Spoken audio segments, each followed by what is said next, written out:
We're joined now by the new Black Label Pro Heavyweight Champion, the winner of Black Label Pro Turbo Graps 24, one half of Violence is Forever.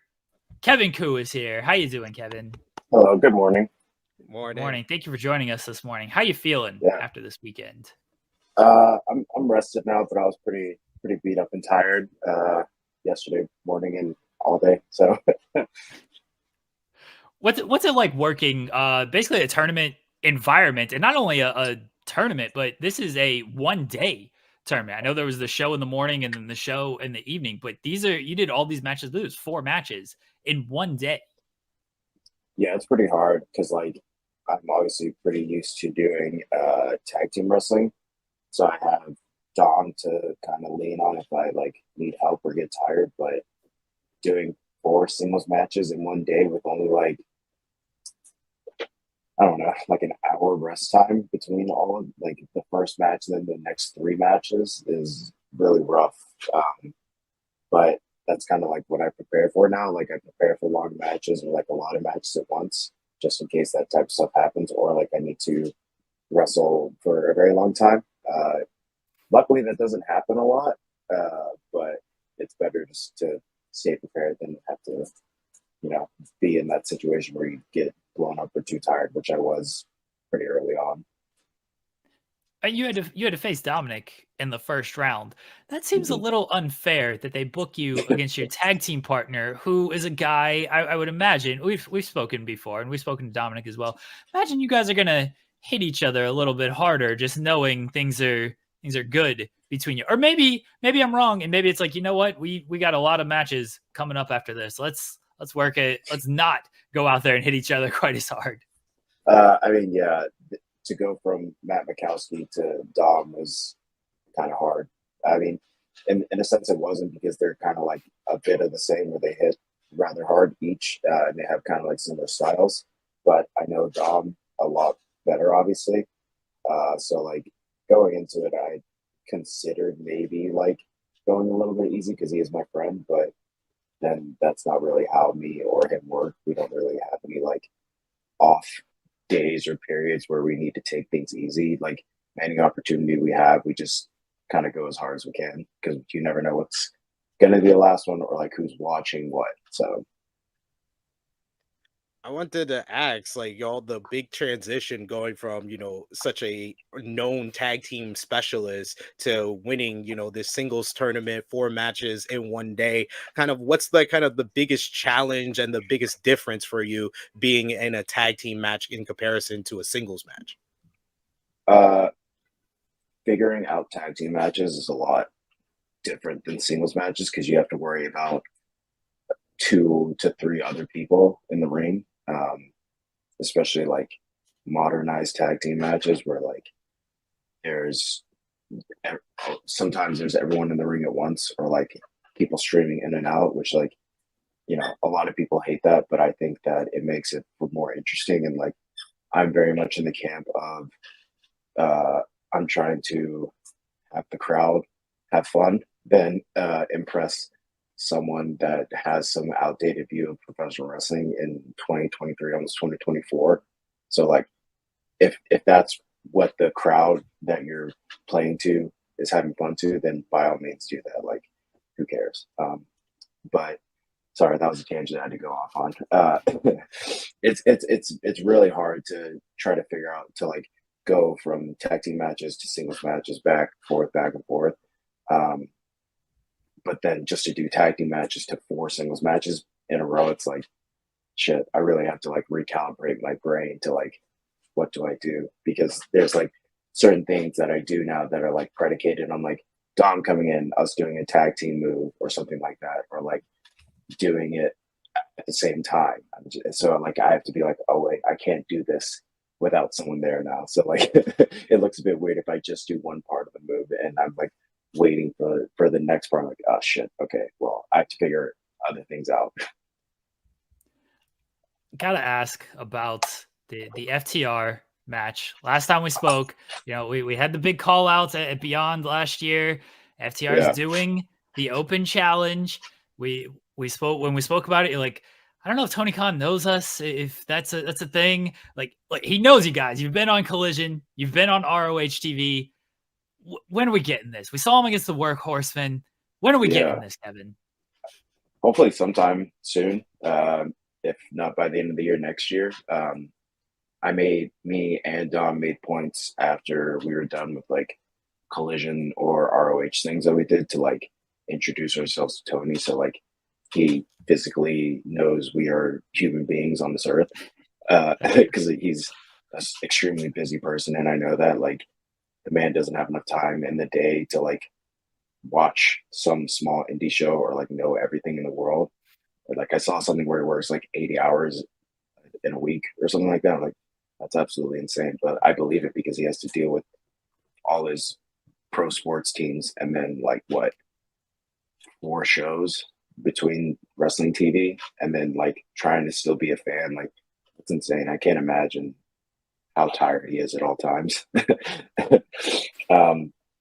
But yeah, I hope it happens. Like we're trying our best just to like put our best foot forward in every single match we have, be it singles or tag match, just so like there's no like doubt when it happens that we should be in that spot, and that I don't want it to be like, oh, why is this random tag team that's not even signed to AEW getting this opportunity? I want people to be like, yeah, this is a really cool thing. Like these are our guys that we watched for a very long time and that have worked their asses off for this opportunity. When FTR did the open challenge, that was obviously the first match I thought of. I was very happy to see Workhorsemen get the spot this past weekend. That was a great match. And then Gates of Agony, who I've become a big fan of, or not get Iron Savages. Sorry, yeah, Iron Savages. Get that opportunity as well. I was like, okay, those are 2 teams signed to AEW, ROH. Like, we need to get a team that can get over, and then hopefully you guys do get contracts out of it. Yeah. We need this match. It's been teased for so long. I need it. This is all I need. I'm sure it's a little bit hard now, like because they're so hyper focused on Wrestle Dream next week to like even think about anything else coming up after that. So like, who even knows if they're going to continue doing that? Because what if Aussie Open when the title's there? Like, who knows if they're going to continue that? Like, which I hope the best for them, Mark Davis and Kyle Fletcher, because I love those two. Like me and Dom credit them a lot, along with Workhorsemen, like teaching us very early on in our tag team careers, like what to do with tag wrestling, how to like make ourselves stand out. So to like see the work, like, and Iron Savages actually, like when they were Bear Country, we wrestled them a lot in like 2019. I loved wrestling them. So like to see those 3 back to back wrestle FTR is like makes me like my heart very happy, because I get to see all of my friends get really cool opportunities on the like bigger stage that like all of them truly deserve. And of course I want that opportunity, and like Don wants that opportunity, but it's really, really cool to see all our friends get that too. I gotta highlight one of your matches from Black Label Pro, because I've been seeing the highlight everywhere of the triple threat you had with Eli Isom and Tom Lawler, because now you're the Black Label Pro champion and you basically beat 2 guys in a triple threat. Are you the head of the table of Black Label Pro now? Yeah, I would say so. Like, you stacked 2 guys basically. In one day I wrestled and beat Dominic Guarini, Tom Lawler, Eli Isom, Young Jay Lee, and Cole Radford. Like that's a gauntlet of crazy like current independents who are doing a lot of cool stuff. And I pride myself on that. And like I don't know if it was on air, but after the match with Cole happened, I said that I've been with Black Label Pro since pretty much day one. Like my first show with them was The Darkest Timeline Part 2. That was like their second show. And it was they were the first people who had me on a show after I came back from an injury. So like I don't know if I necessarily owe them a lot, but I have a lot of love and appreciation for a lot of things they've done for me and Dom. They're like the first people to really give me and Dom a run as a tag team, like let us do what we wanted to do. So I have a lot of pride with Black Label Pro, and I hope that I can be the one to really bring a lot more eyes on it. mentioned your action history with Aussie Open. For those that do not know, it was Aussie Open that got you and Dom to change the sad comp name to now Violence is Forever. So yeah, we do need to. I know you guys wrestled last year, Progress. Yeah, we wrestled them October or September, end of September last year in Progress, and before that it was 2019 and beyond, right after WrestleMania weekend. There you go. But hey, we can run this back in 2023. Maybe Aussie Open will do the Open Challenge if they do win the titles, and we can do that. Another team you did wrestle. That was a dream match for you guys. That you and Dom said, Motor City Machine Guns, that happened recently at DPW. What was that match like, and how you feeling after that? It was pretty insane. Like, me and Dom grew up watching ROH early TNA, which like was more or less an offshoot of ROH because they brought all their guys over there for a really big TV experience. So and I've been on shows with Alex Shelley since he started coming back, and now that he's a full-time wrestler again, like so many shows with him, and I've never wrestled him singles, tag match, anything like that. So to be able, my first match, to be able to wrestle him and Saban at once, I'm like, okay, this is quite crazy. And for a company like DPW, who I've been there since the first show, it really meant a lot to me and Dom. We put a lot of stake into DPW and to try to build them up, and not that we've really done anything ourselves. They do all the work, and the crazy people they bring in, and their fan base is awesome. But just to have that moment with Motor City Machine Guns and my best friend next to me was really cool. And the tag match is just so much fun, and to work a tag team that have literally done everything, worked every single company, won championships everywhere they've gone. It's just truly crazy. It's really hard for me to sit back and process that type of stuff, because I have to put it in my notes goals and tick them off, just to really realize that I've done these things, or it's hard for me to think about them, because I'm so hyper focused on the next thing. I thought you had something, SP3. Oh no! I'm sorry. My daughter was in the room yelling, so I actually have myself muted. Oh, okay. When it comes to the single stuff and then working on Collision, I know you said you introduced yourself to Tony to make sure he knows that you are a human being and everything. It was a short match against Powerhouse Hobbs. Being in the ring with him, what was that experience like? And then taking the power of Powerhouse Hobbs. Man, he's crazy strong. I don't feel like a child in people's arms most of the time, just because I'm not massive by any means, but I'm over 200 pounds, so there's not a lot of people who can really throw me around with ease. But he was a big boy. He's wide as hell and so strong, but probably one of the nicest people I've ever met anywhere. He just I can really tell that he cares about what he does, and he believes in what he does. So that's super cool. Obviously didn't go my way because of how damn big he is. But just he kept putting into me that of this is TV, you're on national TV right now. He really tried to every time I walk by me, really let that sink into me. I was damn, that's crazy. I was on national TV, and there were people in the crowd that knew me, and I think that took him aback too. Right before the match started, there were people chanting my name, and he was like, "Oh shit, that's crazy." I was like, "Yeah, that's real crazy."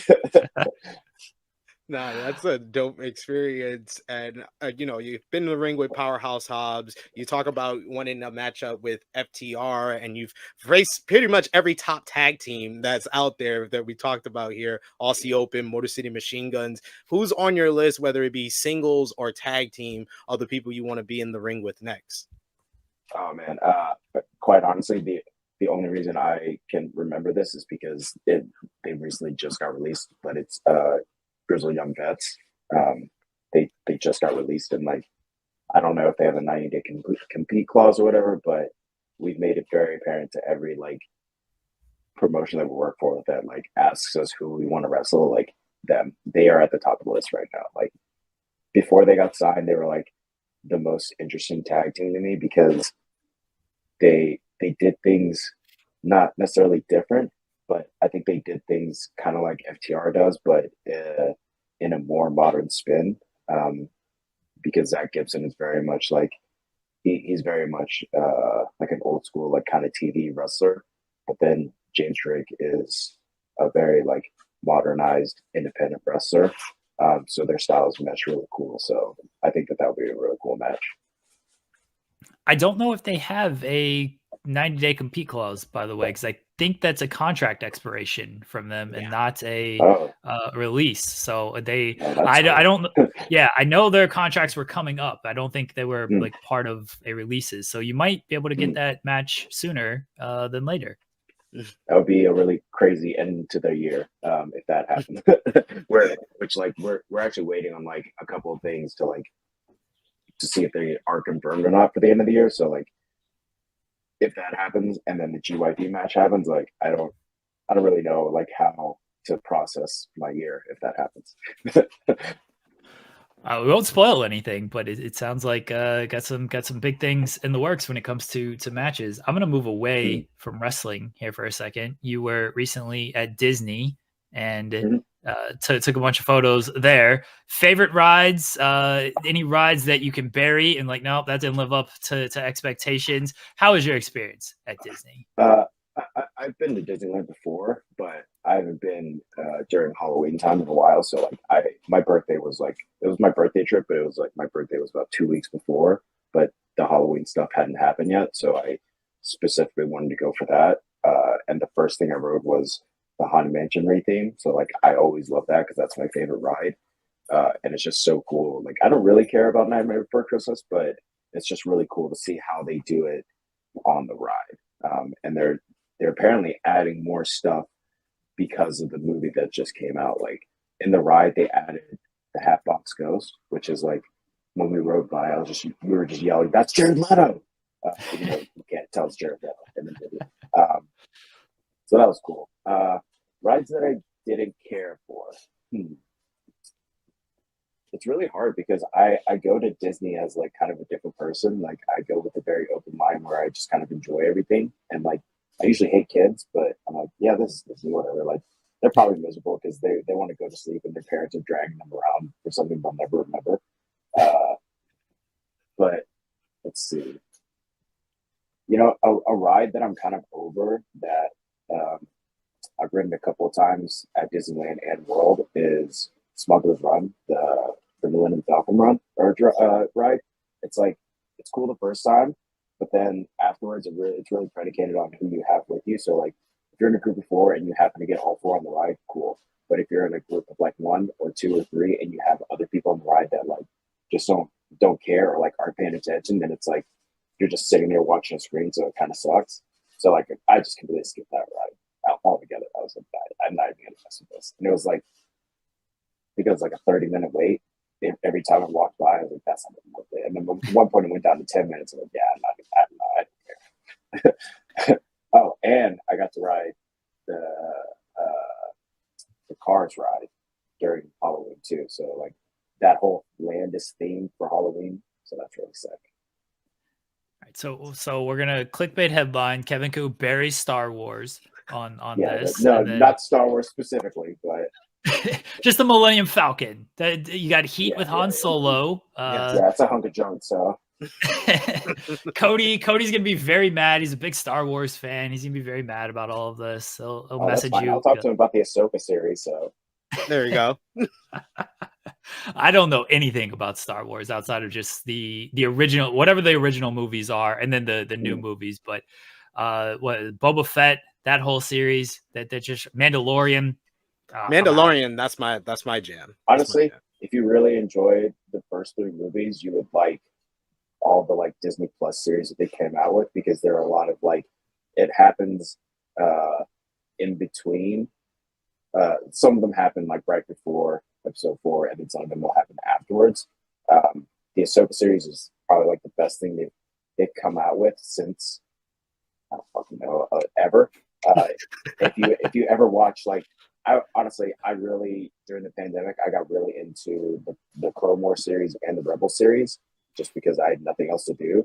and the Ahsoka show is like the live action version of it. So it's like really cool to see like Dave Filoni's vision of like what Star Wars can be now.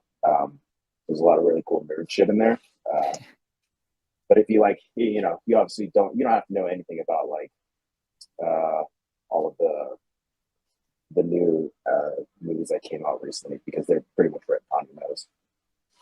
I've heard all these shows are good. It's just one, I don't feel like I have a lot of time. I watch too much sports and trash reality television.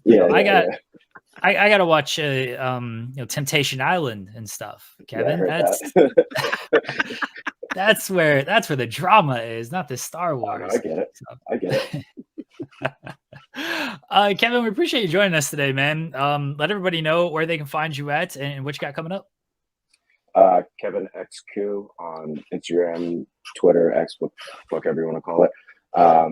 That all that stuff. I have kind of a break, which is nice because my body hurts a lot. But my next shows, I have Time Bomb Pro in Fargo, North Dakota, October 12th, and then GCW in LA on the 14th, and then DPW in New Jersey on the 15th. So I have a very long weekend coming up. Best of luck with that. One last question. I saw you retweet this. What are your thoughts on neck health? So important. So important. Mike Bennett and Matt Taven and Rod Strong are doing wonders for neck health. Neck health strong all over the world. People need to know. I'll be supporting, getting the shirts, getting those stupid little wristbands that were really popular in the early 2000s. All that stuff. All of Lance Armstrong's fault. Yes. All his fault with those wristbands. Kevin, thank you again for joining us, man. We appreciate it. Heal up.